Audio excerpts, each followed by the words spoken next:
back to IGN Live at Comic-Con.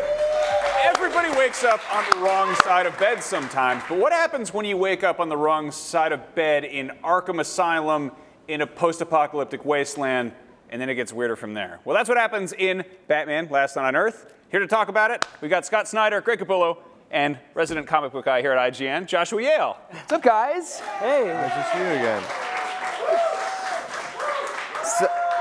Oh, stop, you guys. It's about them. But no, you guys have been working on Batman together for, what's it been, 8 years? Longer. Almost 10. And now you're, okay, almost 10 years, I stand corrected. And now it's all coming to a conclusion in Last Night on Earth. What's that feel like? I mean, it feels great. The idea that we've been given the gift of being able to work on this character is, you know, both of our favorite characters. Greg drew him when he was, 3, 4 years old. 4 years old, yeah. And he's the character that made me want to be a writer. The fact that fans have supported us this long means the world. So to be able to do something that end caps everything that we've been building towards for 10 years just means everything to us. So we just feel incredibly grateful, and it's a big honor. So I honestly feel like it's our best work too. So we're really excited about it. Sure. Now, Scott, I saw a little soundbite with you in the back of a page of DC Comic where you talked a bit about how you were, I think, feeling anxious about sort of the weight of dealing with sort of the responsibility of writing Batman, and you talked to Grant Morrison, and he gave you some advice about that. Can you talk a little bit about that? Yeah, absolutely. It was when we started, and it's funny because I was saying right before this started, I've been talking to Josh and IGN for so long, for the same 10 years that I've been on Batman. I mean, you've seen me from the very beginning to now, and it was really right in the first 3 years when I was freaking out about the responsibility being on the character that I was here at San Diego, and I bumped into Grant Morrison, and he was like, I won't do his accent because it just sounds horrible when I do it, the Scottish accent. It sounds like Jamaican. I'll mime it, I'm bald. Right. But he told me, he said, if you're worried about your Batman, the way to solve that problem is to give him a birth and a death. And so Zero Year, which we did in 2013, 14 or so, was the birth of our character. We redid his origin. And this is not the death, but it's the end. It's our Dark Knight Returns. And so I've been thinking about it for, 6, 7 years and talking to him about it. So it's the culmination of everything we've been working towards, everything we've been building towards. It's sort of the final comment on what we think Batman should be for this generation, the next generation, why he's so enduring, why he's so important right now. So just backing things up a little bit, can you give a little context to Last Night on Earth? It's sort of distant future. Yeah. What's the pitch, man? Yeah. Sure. It's kind of old man Batman a little bit. Yeah. Well, So the idea is essentially Batman. The way it begins, if you haven't read it, is that the first book, it opens with Batman waking up in Arkham Asylum. He's young, but he is completely confused as to why he's here. Alfred shows up and says, "You've been in Arkham Asylum for the last 10 years, ever since you killed your parents in that alley."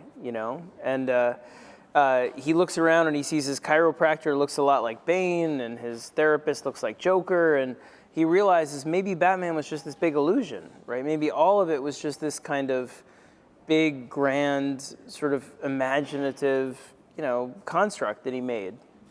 And what he realizes is that it's not that. Instead, we're about 15 years in the future. Alfred has constructed this crazy Arkham Asylum for him to be Bruce Wayne and avoid sort of the terrors of being Batman.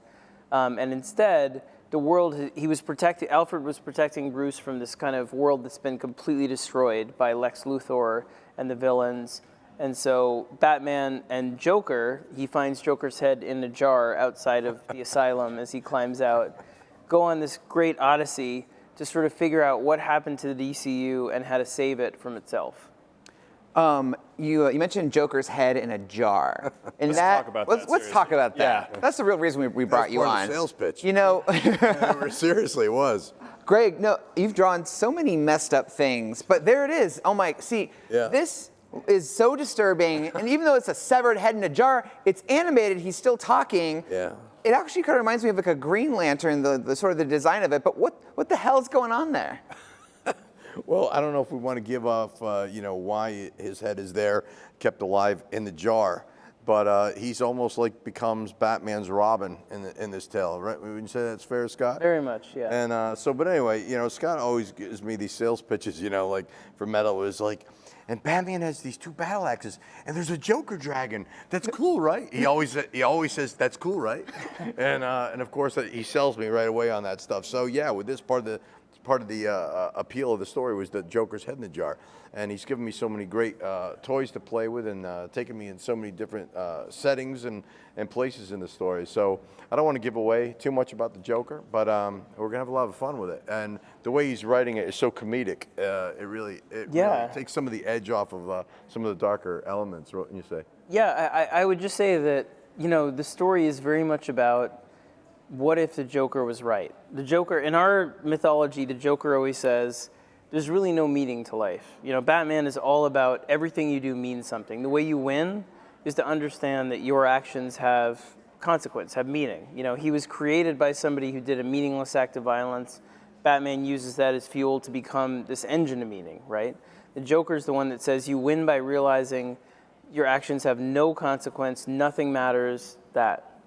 And so what I love about this story is that in it, the Joker has kind of won. This future that we create, where Lex Luthor has convinced essentially the entire human population that they should side with the villains instead of the heroes and get theirs, that Luthor basically says to everybody, resources are failing, resources are short, life is short, get yours, be a villain, win, I'll offer you everything you want, be happy, forget the rest of the world, forget anyone that's not like you, and just win. And people side with that. And so Joker essentially has been saying that to Batman for years, and the fact that he's won makes him sad. So in this relationship, it's brand new. There's a freshness to it where Joker essentially is sad that he was right. So I love it because as Batman travels through the whole DCU, goes to the underworld, there's Wonder Woman is in it. She's his traveling companion. She's got like the mohawk and the whole sort of amazing warrior. I love her. That's cool, right? I said that to him when I picked it. Yeah.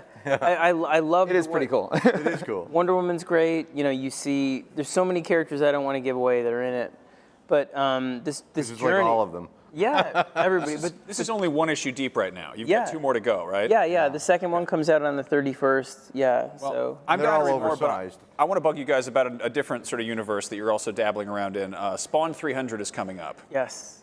Can you tell us anything, Greg? You've been busy with that. Yeah, well, I just now, before I showed up here, I delivered the last 7 pages of the story, which I did 30 pages for the issue 300 to Todd McFarlane.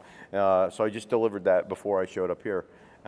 My wife was crazy, worrying we were going to be late. But yeah, so I mean, he approached me on it, and I was in the thick of doing last night. But having done so much of Spawn, which is over 80 issues, that's a long run. And when he wanted me to come back, I'm a rough cut guy, but it felt sentimental to me, and I felt misty almost about it. I was flattered, but really, I know it's just Todd trying to get some heat around it because he's trying to get another movie done. So it wasn't all about, But it's funny because he tells these interviews, I had a massage, Greg. Tell him, oh, you're handsome and I love your wife. And I go, no, he offered me a lot of money and that's why I showed up. So I told Dan DiDio, I said, I really got to go and do this, And so both because I felt, being a part of 300 was important, but also, he did offer me a lot of money.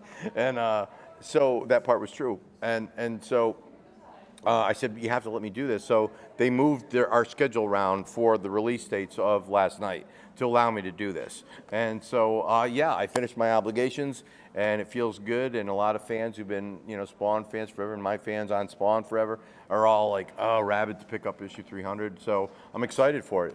It felt good. After all these years to revisit those characters, if you would ask me a while back, I'd have groaned and gone, oh, geez, really? But so much road is taking place. It felt good to play with those toys again. There's been enough time there. Yeah, if I can say something to it, like the achievement of being able to be the longest running independent series. At 301, it will be. Yeah, to have 300 issues of a series that's independently owned, independently created, it's such a triumph. When I was 13 years old, I'm in 300 with him as well, and I remember being 13 years old. I went to New York Comic Con with my father, And I waited in line for Todd McFarlane for 2 hours It's plus. like me I had and Jesus. The lines were staggering. It was, and I had like $75, and I was like, I wanted to buy anything. And Todd was so kind. My father told him it was my birthday, and he gave me a page from Spider-Man 319. It was worth at least like $300. And he signed it, and he wrote on it, and he drew a little Spider-Man, happy birthday, Scott, all that stuff. And to this day, I think the independent spirit is that sense of, really unique connection between creator, reader that way. And the fact that Spawn has made it this far is really something to celebrate. So it's an honor and a thrill to be a part of it.